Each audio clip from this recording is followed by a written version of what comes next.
Allez, bonjour et bienvenue pour une nouvelle vidéo Clash of Clans sur un récap de Guerre des Clans à 50 où on était invité chez The Revenge qui est un très très gros clan GDC français.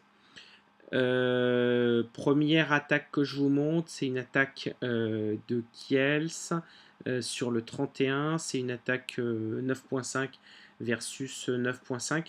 Je trouvais qu'elle était intéressante parce qu'il a utilisé des PK et c'est là où on voit la force du PK5. Je vous la montre en accéléré parce que sinon la vidéo va durer à peu près 2 heures. Euh, le but était de prendre 2A à l'arène. Alors vous allez voir que ça se passe pas tout à fait comme il veut, il a bien déblayé, mais malheureusement la reine tourne, avec ses 2 PK quand même qui sont toujours en vie, et juste avec sa kill squad, il a réussi à tuer 48% du village, et il lui reste 2 molosses et tous ses ballons pour finir le village. La reine est détruite avec les lava pops. Mais comme quoi les PK c'est puissant. Alors je dis pas qu'il faut faire du go wipe, mais en tout cas c'est une technique assez puissante en TH 9.5 en tout cas. Deuxième attaque, deuxième attaque. Donc on va passer sur du TH10 versus TH10. Je vous remontrerai quelques TH9 si j'ai le temps. Première attaque, donc c'est un perf de TH10 versus TH10. Euh, est-ce que ça ne veut pas marcher? Et voilà, voilà, c'est bon. Donc c'est un village assez classique, c'est une ring base. Il sort le château de clan avec un géant. Alors j'avoue que moi sur ces villages-là, je préfère, sur ces attaques-là, je préfère faire sortir avec un ballon ou un serviteur, ce qui permet de ne faire sortir que les troupes qui sont tuées par de l'aérien. Mais vous allez voir une attaque parfaitement maîtrisée qui commence par un AQH. Alors ça visiblement c'est sa compo préférée, c'est AQH Mobile. Il le maîtrise très très bien. Donc il commence par un AQH avec un rage placé très tôt, mais c'est assez logique parce qu'il a beaucoup de défense mono-cible, dont un Arc-X dans la zone, plus le roi, et plus le château de clan qu'il fallait détruire. Donc il a parfaitement optimisé l'utilisation de son rage. Puis avec son AQH, il va aller chercher, je pense, au moins une anti-aérienne. Vous voyez qu'il comment s'appelle, les TDE sont en mono. Alors il garde le deuxième rage. Et donc il va essayer d'aller chercher une AA et la TDE. Alors est-ce qu'elle est en mono celle-là? Je crois pas qu'elle. Non, pardon, elle est en multi celle-là. Donc voilà, c'est pour ça. C'est pour ça qu'il l'a choisi. C'était pour, voilà, le roi qui va aller sur la TDE.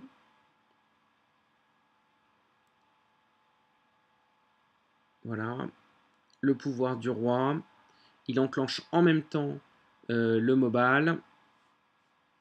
Une attaque très bien réalisée. Le roi qui fait du clean. Et les ballons qui arrivent. Alors sur la TDE mono, mais il lui reste 2 lavas pour la TDE mono.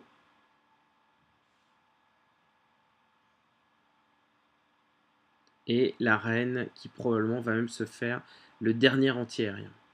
Voilà. Donc GG à toi El Blondus. Très belle attaque sur TH10 versus TH10. Je vais vous montrer les autres perfs TH10. Alors après c'est plus que du clean, donc je vous passe en accéléré. Les 2 héros qui sont full life à la fin et énormément de troupes. GG à toi.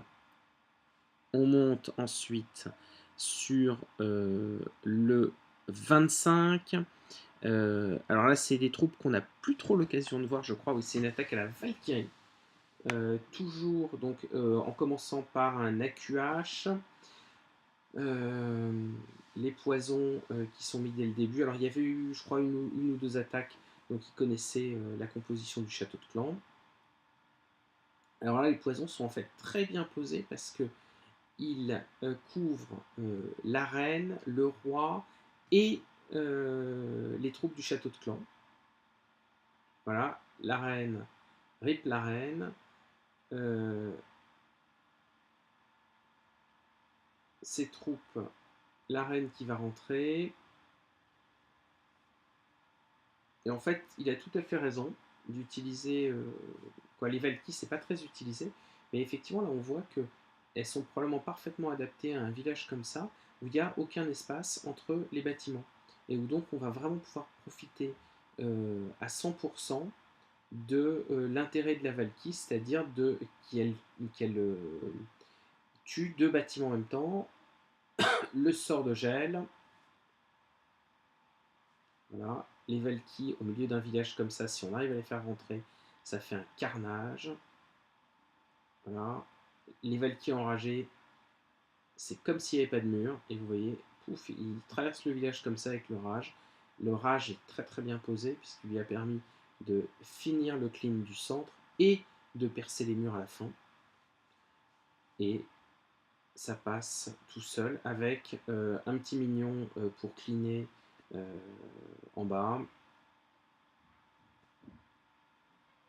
GG à toi. Voilà. Ensuite, on remonte, on continue à monter. Le 23. Alors, le 23, j'ai pas vu. Ah oui, c'est très sympa. Alors, ça, c'est très sympa parce que c'est une compo que j'avais jamais vue, mais qui probablement va devenir à la mode et qui est probablement très adaptée sur un village comme ça. C'est c'est une compo avec des sorcières qu'on voyait pas et c'est logique qu'on les revoie avec la nouvelle méta. Donc ça commence toujours par du clean, un AQH, le poison pour la reine. Vous voyez un bébé drague qui va se faire la reine grâce au poison.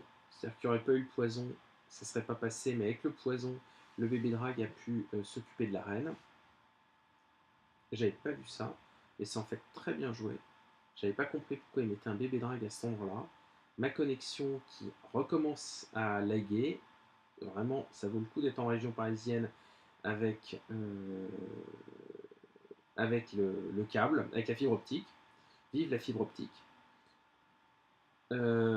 Ensuite, et donc c'est là où vous voyez les boulistes et les, les sorcières qui génèrent maintenant les squelettes à une vitesse faramineuse, puis des Valkyries au centre. Voilà, les Valkyries qui ruinent le centre. Il lui reste encore le pouvoir de la reine. Voilà, et quelques bâtiments à clean, juste avec la reine. GG à toi. Voilà, donc très sympa l'utilisation des sorcières sur ce gameplay. Ensuite, voilà, pas de raison que je vous montre pas mon 99%. Parce que moi, quand je suis invité dans une guerre, je fais un 99%. La dernière GDC où j'étais invité, j'avais monté H9 et j'ai quand même réussi à faire un 99% une étoile. Et là, je vous fais un 99% 2 étoiles avec la moitié de vie sur le dernier bâtiment. Je vous la montre parce qu'en fait, je la recorde, non pas parce que c'est un perf, mais parce que ça doit pouvoir passer une attaque comme ça et que ça fait plusieurs fois que je vois ce village et que je vais finir par y arriver. À force d'essayer, statistiquement, le hasard va faire que je vais y arriver. Donc là, 4 guérisseuses, la reine, je fais rentrer la reine sur, dans le village. J'aurais voulu la faire rentrer un petit peu plus tôt pour pas que les ballons se fassent target. Je sors le CDC avec un cochon. C'est pour ça que j'avais choisi ce point d'entrée. Le rage pour préserver le pouvoir de la reine et détruire le château de clan. Voilà. Là, et c'est ça, j'aurais voulu que ma reine rentre un petit peu plus tôt pour pas que les guéris se fassent target. je lance ma deuxième partie qui est, alors pour le coup, beaucoup plus classique et peut-être moins efficace que les sorcières. Un golem, des boulistes. Alors je pensais qu'ils allaient partir de l'autre côté, et puis malheureusement ils ont été vers le centre du village. J'ai été un tout petit peu surpris. Et je lance mes Valkyries un petit peu trop tard. Et je pense que c'est ça qui me coûte le perf. En fait, ça me coûte la vie de ma reine et le perf. J'avais lancé une première Valkyrie test qui tournait. Donc c'est pour ça que j'ai lancé les Valkyries en face du mur. Voilà. Les Valkyries enragées qui percent le mur, mais les murs 12, c'est plus compliqué à percer que les murs 10 ou 11, je crois qu'ils sont 11 ceux-là. Voilà. Et les Valkyries qui terminent le travail, mais malheureusement pas tout à fait assez vite, et il va rester la moitié de la vie du réservoir d'or. Bon, la prochaine fois, celui-là, je me le fais. Voilà. Ensuite, il n'y a plus de. Ensuite, c'est du. Mince, pardon.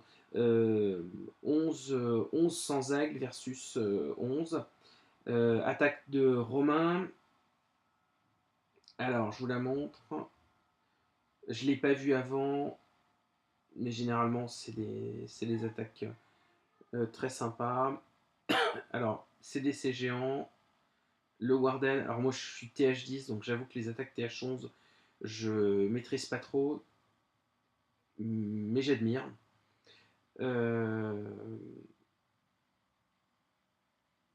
donc, une P1 au sol avec un CDC. Oui, voilà. Avec un CDC géant. Alors je suppose que le but c'est d'aller prendre une A et alors le pouvoir du Warden, voilà, c'est là. Et c'est là où en TH11 on est facilité. C'est-à-dire que je pense qu'en TH10, la même P1, le roi serait tout de suite mort. Alors que là, avec le pouvoir du Warden, on a quand même la facilité d'aller prendre. Il a pris 2 A avec sa P1 et une TDE mono. Et ensuite, P2 ballon. Alors parfaitement réalisé, hein, c'est super propre. Voilà. Je vous passe, j'accélère un tout petit peu pour la fin, pour pas que ma vidéo mette 5 heures à se charger. Voilà. GG à toi, Romain. Je monte ensuite petit à petit sur les perfs et je vais vous les montrer. Je vais essayer de vous montrer. Et ben voilà, pouf. Allez, c'est parti. Voilà. Alors, attends, c'est un TH. Ah, ouais, c'est un TH10. Ah, ça, c'est un TH11 versus TH10. Bon, moi, je vous le montre quand même. Allez, c'est parti. Hop, il sort le CDC avec des ballons. Ah, c'est un quadromolos. Ah, génial. Énorme. Énorme. Alors, il attire le CDC de l'autre côté. Ah, c'est un quadro. Ça va être un pentamolos. Ah, c'est hyper sympa. Ça doit être un pentamolos avec. Pentamolos avec des sorts de squelettes pour kill la reine en fin, probablement. Alors, on va voir.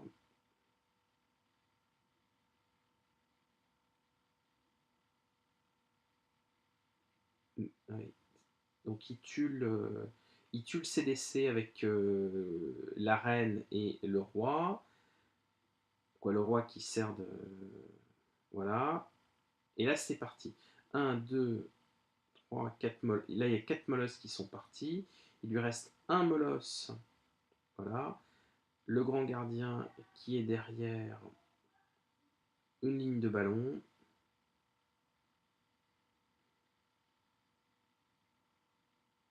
Un gel sur la TDE.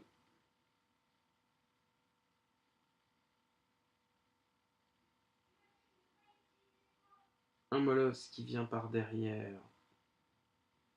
Voilà. Il lui reste deux molosses. Non, il lui reste un molosse. Un gel.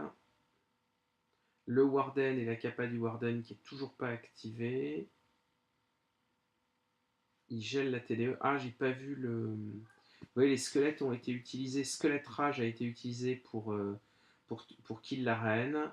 La capa du Warden qui lui permet de sauver ses ballons qui arrivent sur la dernière AA. Voilà. Et c'est plus... Il reste quand même deux... Ah, mais il reste un ballon pour le clean, un ballon, un archer. GG à toi. GG à toi, Brian. Voilà. Ok.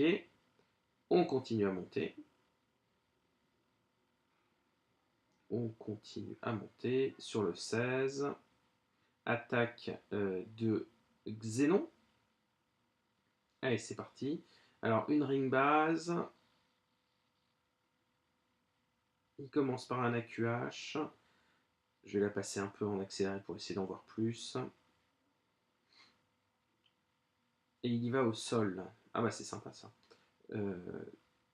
Toc. Alors ça, c'est vrai que je n'ai pas l'habitude de le faire, mais c'est le saut sur ces bases-là où ça fait 2 fois que je le vois en replay sur des attaques. Le saut qui permet de rentrer dans le village et de prendre la TDE. C'est vraiment un truc très sympa. Ça, faudra que je réessaye ça. Très très sympa. Et bravo à toi, Xenon. Alors, on continue à monter. Ah bah, mais ça perf de partout. Mais c'est de la folie. Attaque de Sparrow sur le 15. Donc c'est un 11, c'est un 11 sans aigle toujours. Donc une P1 en AQH. Alors les TDE, voilà, les TDE sont au centre. Un golem pour tanker. Des bouleurs et des sorcières. Donc là, je crois 4 sorcières et les boulistes. Voilà. Sapéen qui détruit 40% du village. Et les Valkyries qui vont au milieu avec un gel, un rage. Poum, il n'y a plus de centre du village. Voilà. GG à toi, Sparrow. C'est vraiment des très belles attaques. C'est vraiment des très très belles attaques. Voilà. Et il reste Mastroup à la fin.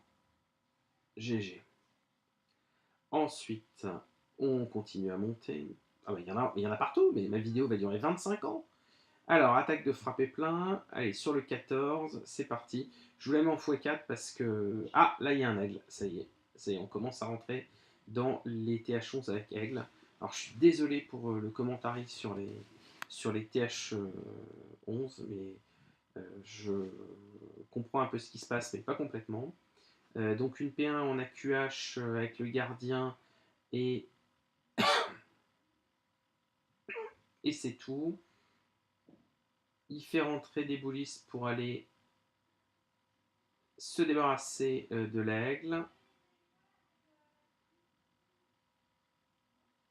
Le CDC... Ah bah le CDC, voilà, le CDC. Il y a des sorcières aussi, il y a encore des sorcières. Et des sorcières. Et il y avait même des mineurs. GG à toi. Magnifique. Magnifique. Bon, j'espère qu'il n'y en a pas d'autres. Hein. Arrêtez de perf, les mecs. Parce que. Ah bah si, ça continue. Mais ça continue. C'est une épidémie de perf, cette guerre. Donc, oui, merci pour le pseudo. Donc, disons que. Bang. Euh, voilà. Voilà. Gangbang. Euh, donc, encore la compo qui marche bien. Un. Comment ça s'appelle un AQH avec le Warden. Il faut que je passe TH11, moi. Un AQH avec le Warden. Voilà. Le CDC qui sort.